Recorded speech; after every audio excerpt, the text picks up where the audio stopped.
N'iteka n'umunezero ntangere vyo gusubira kubana namwe mwe banywanyi mubandanya kugenda mudukurikirana mu bihugu vy'amakungu ya kure cane cane abari hirya nino ku migabane itandukanye y'isi, abari mu bihugu vyo ku mugabane wa Amerika, mu bihugu vyo ku mugabane wa Buraya, mwese mudukurikira muherereye ngaha mu gihugu cacu c'Uburundi, intara, amakomine, imitumba, ubucimbira, imisozi bigiye bitandukanye bivanye n'aho buri umwe wese adukurikirana aherereye, mwese ndabahaye kaze.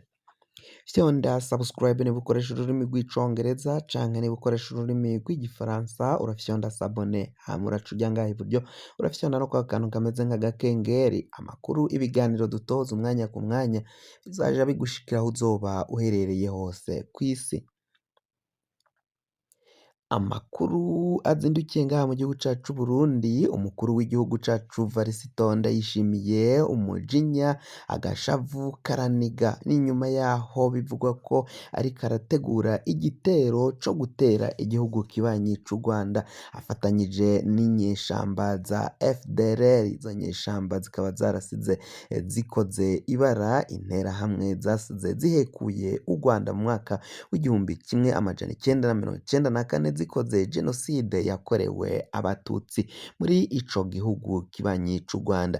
Umukuru w'igihugu Varisito Ndayishimiye inyuma yaho atangaje ko ubutegetsi bw'u Rwanda ari ubutegetsi bubi, agahamagarira urwaruka rwo muri ico gihugu guhaguruka bakaza bakikurako iyo ntwaro mbi, aho Ndayishimiye we avuga ko ari intwaro mbi, akavuga ko rero agomba kubafasha gutera ivyo bitero akaja gukuraho ubwo butegetsi. Ni mu gihe ngo biboneka ko abanyagihugu b'u Rwanda, abaturage b'u Rwanda ata kintu na kimwe kuri ubu ngubu gishobora kubacamwo ibice, kuko bafise amasomo menshi bize mu bijanye n'akahise. Akavuga ko rero kuri ubu ngubu ngo bashize hamwe, umukuru w'igihugu Varisito Ndayishimiye yama avuga ko agomba kuja gutera ubwo butegetsi no gucanishamwo abo banyagihugu, bikaboneka ko atavyo azoshobora, atavyo azashikako. Ivyo bitero ashaka kugaba ku Rwanda ahubwo bizokwegera igihugu cacu akarambaraye. Ivyo biraboneka, bifise ibimenyetso vy'ukungene umukuru w'igihugu Varisito Ndayishimiye ariko arategura ico gitero. Ico gitero abandanya gukusanya no kurundanya abasirikari bakomakomeye cane, ibigwanisho biremereye, ibigwanisho vya muzinga, akaba ariko aragenda avyegereza umupaka cane cane mu ntara zitandukanye zo mu buraruko zihana urubibi n'igihugu kibanyi c'u Rwanda. Amakuru aravuga ko rero agomba gufatirana akarungika ingabo akaja kurwana n'ico gihugu, akagabayo ibitero. Ngo biraboneka ko ngo ari umukenyuro mushasha wo kurwanya ngo inyeshamba za M23 Ndayishimiye yita abanyarwanda. Ndayishimiye na Felix Antoine Tshisekedi wa Congo bavuga ko abagwanira mu gihugu ca Repubulika iharanira intwaro rusange ya Congo mu buseruko ngaho muri Kivu y'uburaruko ngo boba ari abanyarwanda, ari abanyarwanda rero ngo niko bo babita izo nyeshamba z'umuhari M23. Vyagiye bitangazwa n'abategetsi batandukanye, abo bategetsi bakagenda berekana ko izo nyeshamba atari iz'abakongomani ahubwo ari inyeshamba z'abanyarwanda bagwana ngaho mu buseruko bwa Repubulika iharanira intwaro rusange ya Congo.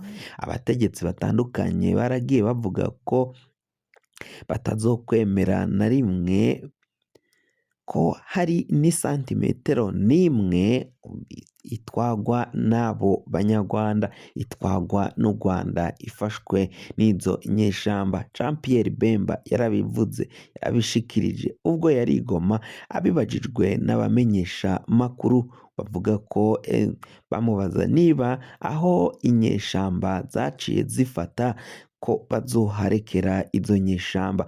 Yaravuze ati niyo kireka nihaba umusirikari wa nyuma wa Congo niyoba apfuye nibwo izo nyeshamba zizofata iyo santimetero n'imwe zaba zarafashe ngo ntago bafise umugambi wo kurekera izo nyeshamba ubutaka zaciye zifata ngo bazozigwanya gushika zisubiye iwabo mu Rwanda. Umukuru w'igihugu cacu c'Uburundi Varisito rero nawe akaba ashigikiye cane igihugu ca Repubulika iharanira intwaro rusangi ya Kongo. Vyarabonetse ubwo yajayo mu birori vyo kwizihiza kurahira k'umukuru w'ico gihugu mu manda ya kabiri, kiringo ca kabiri nyine yari yatorewe.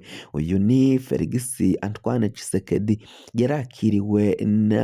yarakiranywe n'igomwe ryinshi cane, ivyishimo, umunezero ntangere ngaho kuri Stade de Martyrs i Kinshasa. Umukuru w'igihugu Varisito Ndayishimiye akihashika ngo yaraciye aboneka nk'umunyacyubahiro akomeye cane, umunyacubahiro akomeye kandi ko yarahawe imyanya idasanzwe. Yarashimwe n'abamenyeshamakuru bari bariko baratanga gahunda, bari bashinzwe protocole muri ivyo birori vyo kurahira k'umukuru w'igihugu. Mu nyuma rero Varisito Ndayishimiye yaraciye yumvikana ko nawe ashigikiye cane umukuru w'igihugu ca Kongo, wavuze ko azokurako ubutegetsi bwa Kagame, azokurako Kagame akamutembagaza ku butegetsi, agashirako abandi bategetsi bumvira igihugu ca Repubulika iharanira intwaro rusangi ya Kongo.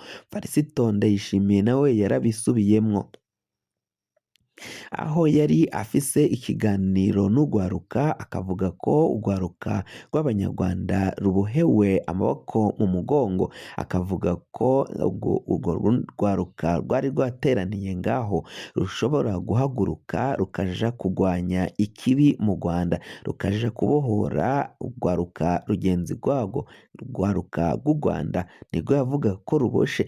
Ndayishimiye yavuze ko bizashoboka vyose, intererano, ibitekerezo, uburyo azobubaronsa, azobaha ubutaka bazokorerako imyimenyerezo i Burundi mu gisagara ca Bujumbura.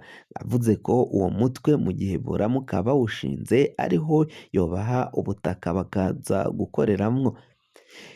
Ntaco Varisito Ndayishimiye nk'umukuru w'igihugu atarahejeje kuvuga, kuko biraboneka ko imyimenyerezo, abasirikari, ibigwanisho, indya, imyimenyerezo babwiye n'ibindi byose bishoboka bizofasha uwo mutwe ariko arashaka gushinga bizoba biri ku butaka bw'u Burundi, kandi buri kimwe cose akazoba akibamenyera. Ivyo biraboneka ko rero mu gihe Varisito Ndayishimiye ariko ararundanya ingabo ku mipaka, ngo yoba ariko aritegurira kugaba igitero muri ico gihugu kibanyi c'u Rwanda, abandi bakabona ko ngo vyoba ari gukanga ngo biboneke ko afise abasirikari, kandi ko umwanya n'umwanya ashobora kugaba igitero. Bamwe bakavuga ko ivyo atoba ari vyo, ahubwo ko ari ivya nyavyo, yipfuza kugaba igitero mu gihugu kibanyi c'u Rwanda, ngo agafatirana u Rwanda ruhugiye mu bibazo vyo muri Kongo, nawe agahita ashoza urugamba ngaho muri ico gihugu. Imbonerakure mu ntara ya Kirundo, komine ya Busoni, zone ya Gatara, niho zihejeje indwi zitatu zihabwa imyimenyerezo n'abasirikari karuhariwe. Izo mbonerakure nazo zikaba zizorungikwa ngaho ku rugamba kugwana n'umwansi, abo yita umwansi akaba ari Abanyarwanda. Ngo ingabo zifise ibigwanisho vya rutura zarabonetse cane ngaho muri iyo komine ya Busoni y'intara ya Kirundo, ngo bariko barakizura, abandi bagenda bazanwa n'ibimodokari vy'intambara bafise ibigwanisho baboneka ko biteguriye ikintu gikomakomeye cane. Abo basirikare nk'abo kandi barabonetse mu ntara ya Cibitoke, komine ya Mabayi na komine ya Bukinanyana. kugira ngo amakuru yacu, amakuru nk'aya aza gushikira, fyonda subscribe niba ukoresha ururimi rw'icongereza canke niba ukoresha ururimi rw'igifaransa fyonda sabone, hama uraca uja ngaha iburyo urafyonda no kwa kantu kameze k'agakengeri, amakuru, ibiganiro dutohoza umwanya ku mwanya bizaja bigushikira aho uzoba uherereye hose kw'isi.